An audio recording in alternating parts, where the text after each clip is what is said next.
Want to know who the greatest German generals of World War II were? The men who nearly broke the world? We're counting down the 7 most tactically brilliant commanders of the Wehrmacht, men who revolutionized warfare while serving evil. From Hitler's Fireman to the Desert Fox, this is their story, and this is what happened to them. We've compiled a list of 7 German generals we think were the best in their field. Not the most moral, not the most good, the most effective. So, let's start with number 7 on our list. Number 7, Walter Model, Hitler's Fireman. Model was a true believer. He joined the Nazi Party in 1925, before it was even popular. That's commitment, the wrong kind. By 1938, he's a major general. By 1939, he's leading the 4th Army Corps into Poland.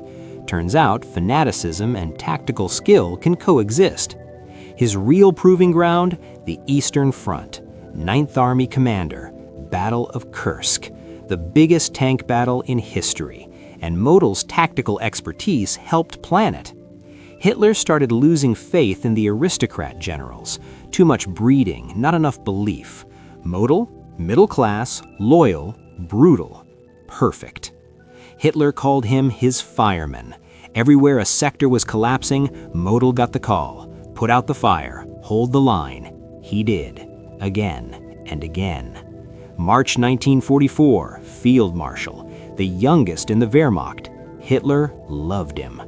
By September, he's commanding Army Group B in the Netherlands.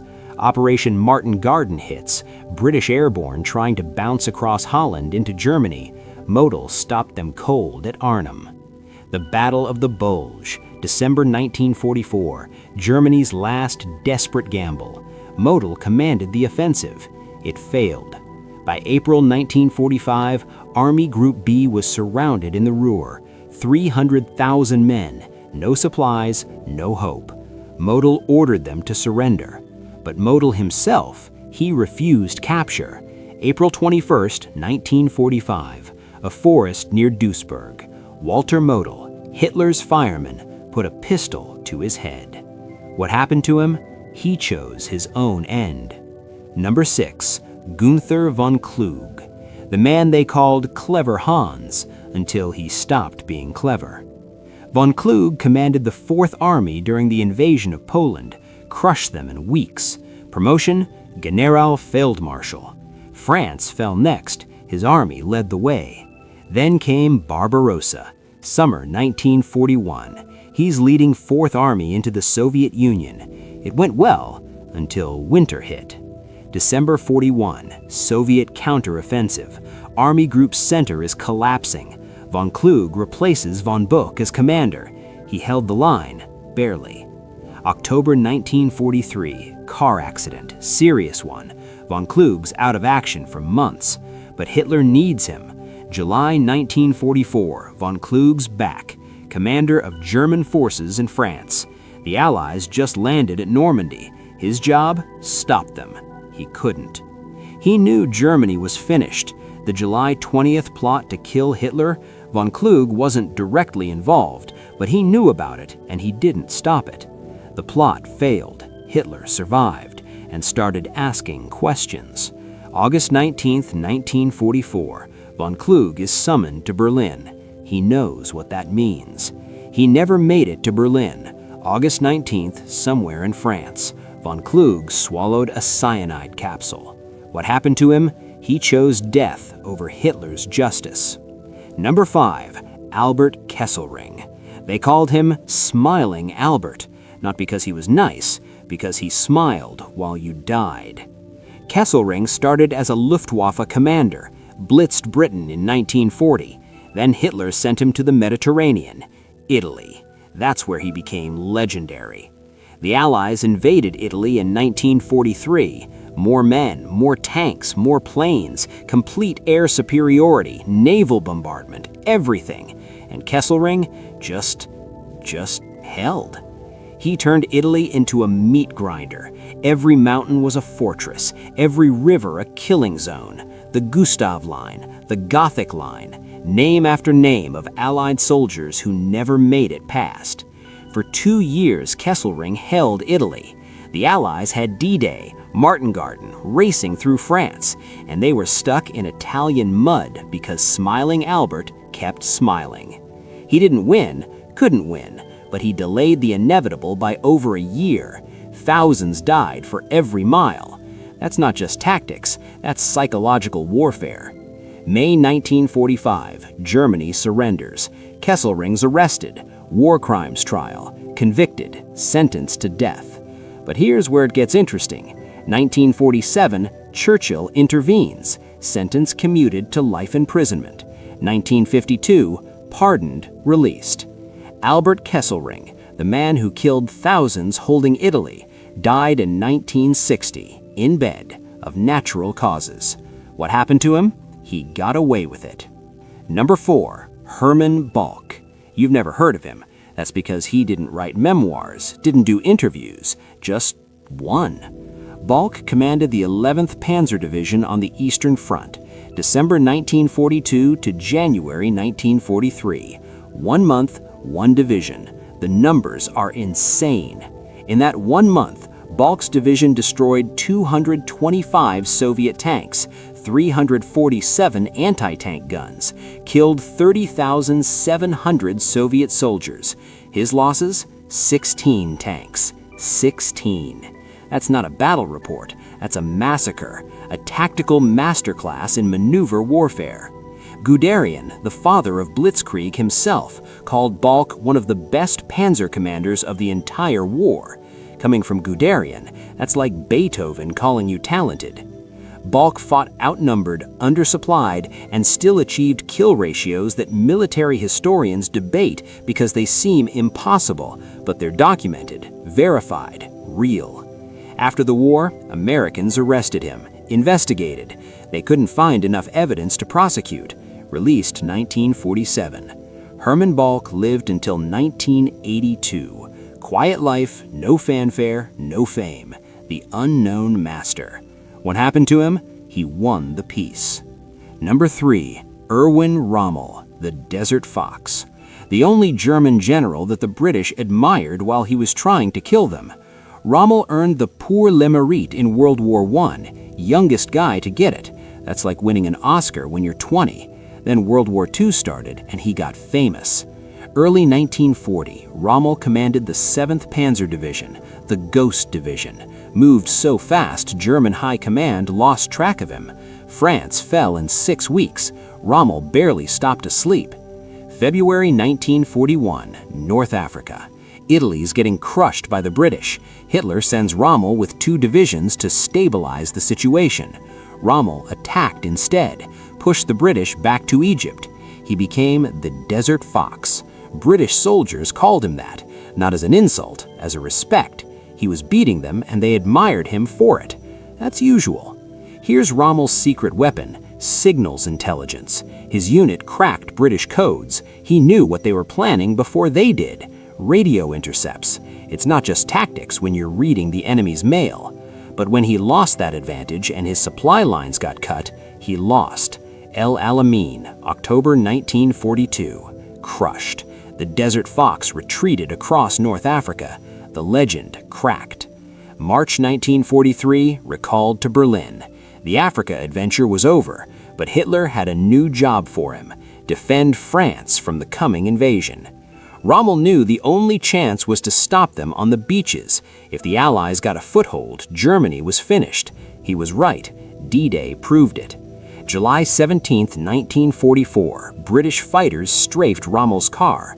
It flipped. He survived with a fractured skull. While he's in the hospital, the July 20th plot happens. His name came up. Rommel probably wasn't directly involved, but he knew about it, didn't report it. That was enough. October 14, 1944, 2 generals visited his house, gave him a choice: suicide with a cyanide pill, state funeral, family protected, or trial, disgrace, execution, family destroyed. Rommel took the pill. What happened to him? Hitler forced Germany's most famous general to kill himself and called it a hero's death.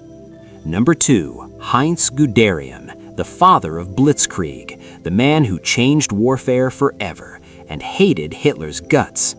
After World War I, most generals thought tanks were just mobile artillery, slow support weapons. Guderian saw something else: breakthrough machines, speed, shock, combined arms. 1937, he published Achtung Panzer, his manifesto for mechanized warfare. German high command thought he was crazy. Hitler thought he was brilliant. September 1939, Poland. Guderian commanded 19th Corps, Blitzkrieg's debut. Combined armor, infantry, air support, all moving at once. Poland fell in 5 weeks. The world was shocked. Guderian proved his theory worked. May 1940, France. The impassable Ardennes forest. Guderian pushed 1,112 tanks through it. The French weren't ready. The British weren't ready. Nobody was ready for Blitzkrieg. France surrendered in 6 weeks. Modern militaries, American, British, Russian, all copied Guderian's tactics. He revolutionized warfare. That's not an opinion. That's historical fact. But here's what made Guderian different from the others. He never worshipped Hitler, argued with him constantly, told him he was wrong, to his face, repeatedly. December 1941, winter in Russia. Hitler ordered the army to stand fast, no retreats. Guderian said that's suicide, pulled his troops back anyway. Hitler fired him on Christmas Day. 1943, Guderian's back, Inspector General of Armored Forces, in charge of tank production and deployment, because despite everything, Hitler needed him, couldn't win without him. March 28, 1945, Guderian and Hitler had one final shouting match, so intense other officers had to separate them. Hitler relieved him of command. Germany surrendered 42 days later. What happened to him? He survived.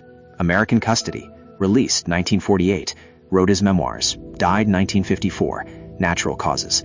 The father of modern warfare, outlived the regime he served. Number 1, Erich von Manstein, Hitler's most brilliant general, the strategist, the chess master, and a convicted war criminal. 1939, invasion of Poland. Von Manstein was chief of staff under von Rundstedt, but he's already thinking ahead. France. How do you beat the largest army in Europe? The German high command had a plan. Repeat World War I. Go through Belgium. Von Manstein said that's exactly what they're expecting. They'll be ready. He proposed something insane. Drive the entire German armored force through the impassable Ardennes forest, hit France where they're weakest, cut the Allied armies in half. The high command rejected it, called it reckless. Von Manstein kept pushing the plan, so much that the high command transferred him away from planning just to shut him up. But Hitler heard about it, read it himself, saw the genius immediately. May 1940, France. Von Manstein's plan executed. Guderian commanded the breakthrough, but it was von Manstein's vision. France fell in 6 weeks. The impassable forest swallowed the French army whole. June 1940, promoted to general. 1941, invasion of Russia. Von Manstein commanded 56th Panzer Corps, nearly captured Leningrad, then sent south to command 11th Army. September 1941, 11th Army captured 430,000 Soviet prisoners in one battle. One battle. Then held against a Soviet winter counteroffensive. July 1942, captured Sevastopol. Hitler made him field marshal. Winter 1942-1943, Stalingrad. The 6th Army surrounded, 300,000 men trapped. Von Manstein launched Operation Winterstorm to rescue them. He got within 30 miles, so close, but Hitler ordered the 6th Army to hold position. They couldn't break out to meet him. They died. February 1943, Kharkov, von Manstein's masterpiece. Soviet forces overextended after pushing Germans back. He let them advance, then struck with concentrated armor, encircled and destroyed them. One of Germany's last great victories. March 1944, Hitler fired him.